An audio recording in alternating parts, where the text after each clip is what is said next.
नमस्कार, मैं हूं डॉक्टर भारती मक्कड़। स्वागत करती हूं आप सबका आयुरस हीलिंग हब में। मेरे जो पुराने व्यूअर्स हैं, जो लगातार मेरे वीडियोस देख रहे हैं, उनको पता है कि सितंबर मंथ में जो वीडियोस मैं बना रही हूं वो सब के सब पीसीओएस के ऊपर है। हम कोशिश कर रहे हैं सितंबर मंथ में ज्यादा से ज्यादा इंफॉर्मेशन आपको पीसीओएस से रिलेटेड पहुंचा पाए।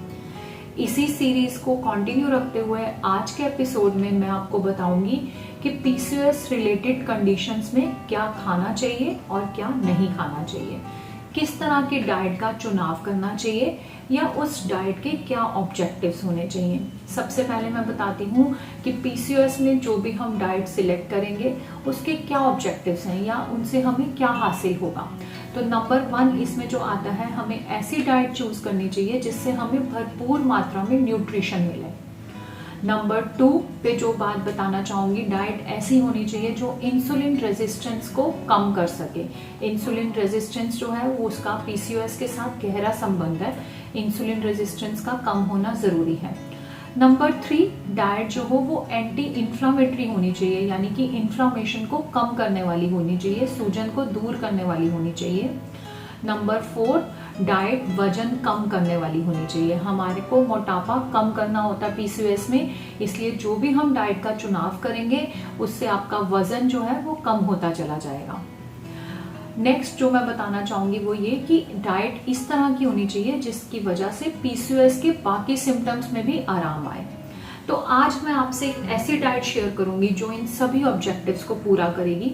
सबसे पहले मैं बताऊंगी कि पीसीओएस कंडीशन में क्या नहीं खाना चाहिए। आइए शुरू करते हैं।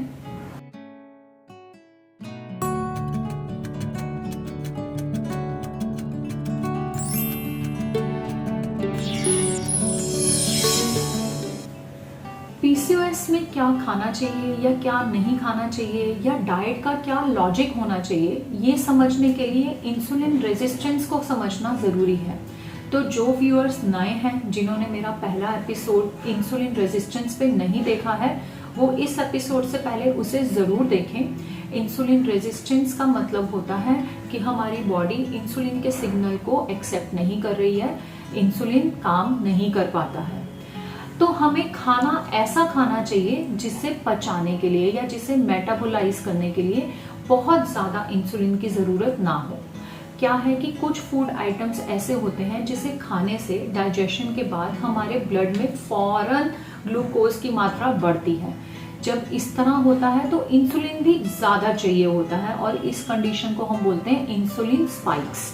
इंसुलिन स्पाइक्स ऐसे रिलीज होती हैं जब हम ऐसा खाना चूज करते हैं या ऐसा खाना खाते हैं जिससे हमारे ब्लड में ग्लूकोज की मात्रा सडनली ज्यादा हो जाए। अभी इंसुलिन रेजिस्टेंस की कंडीशन में क्या होता है कि ऑलरेडी इंसुलिन काम नहीं कर रहा होता, तो हमारी बॉडी इंसुलिन स्पाइक्स को रिलीज तो कर देती है, लेकिन इंसुलिन क्योंकि काम नहीं कर रहा होता तो वो पूरी तरह ग्लूकोज का मेटाबॉलिज्म नहीं हो पाता या ग्लूकोज जो है वो एनर्जी में नहीं बदल पाता। तो हमें ऐसा खाना खाना चाहिए जिससे इंसुलिन स्पाइक्स ना बने और वो खाना अवॉइड करना चाहिए जिससे इंसुलिन स्पाइक्स बनते हैं। तो आइए सबसे पहले मैं बताती हूँ आपको कि हमें कौन सी फूड आइटम्स बिल्कुल नहीं खानी चाहिए। सबसे पहली कैटेगरी जो मैं बताना चाहूंगी वो ये कि हमें सिंपल कार्बोहाइड्रेट्स नहीं खाने चाहिए। हमें ऐसे कार्बोहाइड्रेट खाने चाहिए जिनका ग्लाइसेमिक इंडेक्स लो हो, मतलब हाई ग्लाइसेमिक इंडेक्स वाले कार्बोहाइड्रेट नहीं खाने चाहिए। एक्चुअली कौन सा कार्बोहाइड्रेट कैसे डाइजेस्ट होता है या उससे हमें कितना ग्लूकोज मिलता है, इसको मेजर करने के लिए एक स्केल बनाया है जिसे जीआई स्केल या ग्लाइसेमिक इंडेक्स स्केल बोलते हैं। इसमें शुगर को मेन माना गया है और शुगर का जो लेवल है वो 100 तक रखा है और बाकी जितने भी कार्बोहाइड्रेट्स हैं उसको शुगर से कंपेयर करते हुए उसका ग्लाइसेमिक इंडेक्स तय किया गया है। जिसका जितना ग्लाइसेमिक इंडेक्स है उसका मतलब है कि वो खाना पचते ही हमारे ब्लड में ग्लूकोज की मात्रा एकदम ज्यादा कर देता है। यानी कि अगर हम शुगर खाते हैं तो वो जल्दी से डाइजेस्ट हो जाती है और उसके बाद फौरन ही एक साथ हमारे ब्लड में ग्लूकोज की मात्रा बढ़ जाती है। इसलिए हम कहते हैं कि शुगर खाने से हमें इंस्टेंट एनर्जी मिलती है, पर इंसुलिन रेजिस्टेंट की कंडीशन में ये कंडीशन बहुत ही गलत है। इसलिए हमें ऐसे कार्बोहाइड्रेट खाने चाहिए जिनका ग्लाइसेमिक इंडेक्स लो हो, और इसके विपरीत जिनका ग्लाइसेमिक इंडेक्स हाई है वो कार्बोहाइड्रेट नहीं खाने चाहिए। तो इसमें नंबर 1 पे जो मैं नाम लेना चाहूँगी वो है शुगरी स्नैक्स। जितने भी शुगर कोटेड स्नैक्स हैं या शुगर से बने स्नैक्स हैं, जैसे कि पेस्ट्रीज है, केक है, जैम है, या फिर आप डोनट खाते हैं, आइसक्रीम्स खाते हैं, शुगर कैंडीज खाते हैं, इन सब का ग्लाइसेमिक इंडेक्स बहुत ही हाई है। ये पीसीओएस कंडीशन के लिए बिल्कुल भी अच्छे नहीं है और इनका इंटेक हमें बिल्कुल भी नहीं करना चाहिए। सेकेंड कैटेगरी जो मैं बताना चाहूँगी वो है रिफाइंड सीरियल्स। हमें ऐसी चीज़ें बिल्कुल इस्तेमाल नहीं करनी चाहिए जो कि रिफाइंड हैं, जैसे कि हम चावल का इस्तेमाल करते हैं, हम वाइट राइस का इस्तेमाल नहीं करना चाहिए। हमें क्रिस्टलाइज वाइट चीनी का इस्तेमाल नहीं करना चाहिए। अगर हम किसी चीज़ में मीठा डालना चाहते हैं तो हमें गुड़ या शक्कर का इस्तेमाल करना चाहिए। इसके अलावा हमें वाइट ब्रेड, पास्ता, इनका भी इस्तेमाल नहीं करना चाहिए। ये भी हमारी कंडीशन के लिए, स्पेशली पीसीओएस कंडीशन के लिए बिल्कुल भी हेल्दी नहीं है। वैसे रिफाइंड फूड का इस्तेमाल किसी को भी नहीं करना चाहिए, वो सबके लिए नुकसानदायक है। इस पर भी मैंने पहले एक वीडियो बनाया, आप चाहें तो उसका लिंक डिस्क्रिप्शन में शेयर कर रही हूँ, उस वीडियो को ज़रूर देखें। नेक्स्ट कैटेगरी जो मैं आपको बताना चाहूँगी वो ऐसी फूड नहीं खानी चाहिए जो इन्फ्लामेटरी प्रोसेस को बढ़ाते हैं। कुछ फूड आइटम्स ऐसे होते हैं जो हमारे बॉडी में इन्फ्लामेशन को या सूजन को बढ़ावा देते हैं, उसे हम इन्फ्लेमेटरी फूड बोलते हैं। इसमें सबसे पहले नाम आता है रेड मीट या प्रोसेस्ड मीट का। जितने भी आप मार्केट से बने रेड मीट की चीज़ें खाते हैं, या जैसे हॉट डॉग है, इस तरह की चीज़ें बिल्कुल भी नहीं खानी चाहिए। इसके अलावा हम जितने भी प्रिजर्वेटिव्स यूज़ करते हैं या जितना भी डिब्बा बंद फूड खाते हैं, उसमें जो प्रिजर्वेटिव्स होते हैं, जो फूड एडिटिव्स होते हैं, वो सब इन्फ्लामेशन करते हैं हमारी बॉडी में। इन सब को हमें बिल्कुल भी नहीं लेना चाहिए।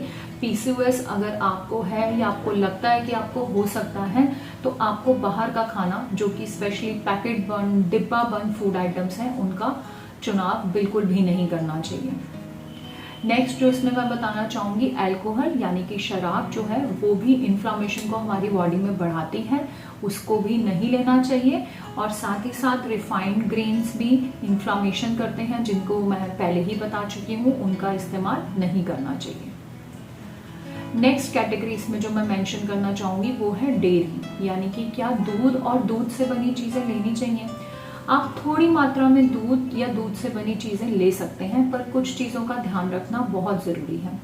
दूध में एक हार्मोन पाया जाता है जिसे IGF-1 कहते हैं, यानी कि इंसुलिन ग्रोथ फैक्टर 1 कहते हैं।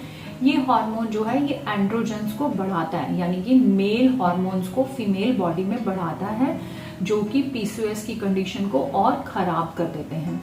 इसलिए दूध की क्वांटिटी बहुत लिमिटेड रखनी चाहिए। दूसरी बात, दूध में फैट या स्वीट पार्ट ज़्यादा होता है।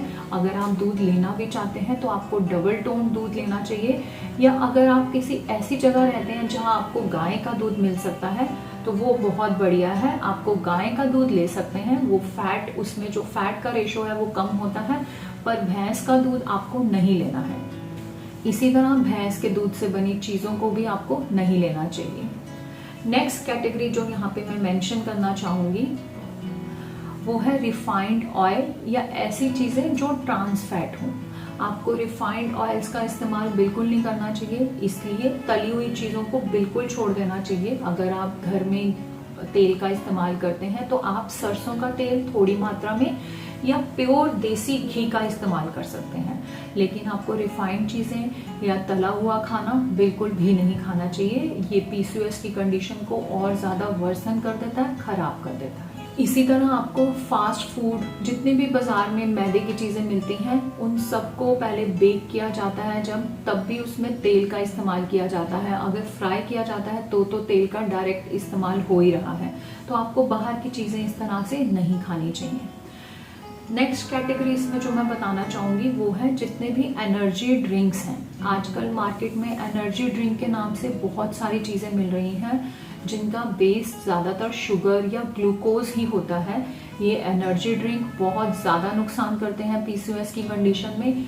ये एकदम से इंसुलिन स्पाइक्स को बढ़ाते हैं, इंसुलिन स्पाइक फूड है, इनका इस्तेमाल बिल्कुल भी नहीं होना चाहिए। तो आज के इस वीडियो में मैंने आपको बताया कि कौन से ऐसे फूड आइटम्स हैं जो पीसीओएस की कंडीशन को और ज़्यादा खराब कर सकते हैं, इसलिए पीसीओएस की कंडीशन में उनको नहीं लेना चाहिए। इसी वीडियो का दूसरा पार्ट कि पीसीओएस की कंडीशन में कौन सा फूड खाना चाहिए, ये मैं आपको नेक्स्ट वीडियो में बताऊंगी, क्योंकि ये वीडियो ज़्यादा लंबा हो गया, तो इस पार्ट को हम नेक्स्ट वीडियो में कंटिन्यू करेंगे। आशा करती हूँ आज का वीडियो आपको अच्छा लगा। वीडियो अच्छा लगा तो वीडियो को लाइक कीजिए और मेरे चैनल को सब्सक्राइब कीजिए। धन्यवाद।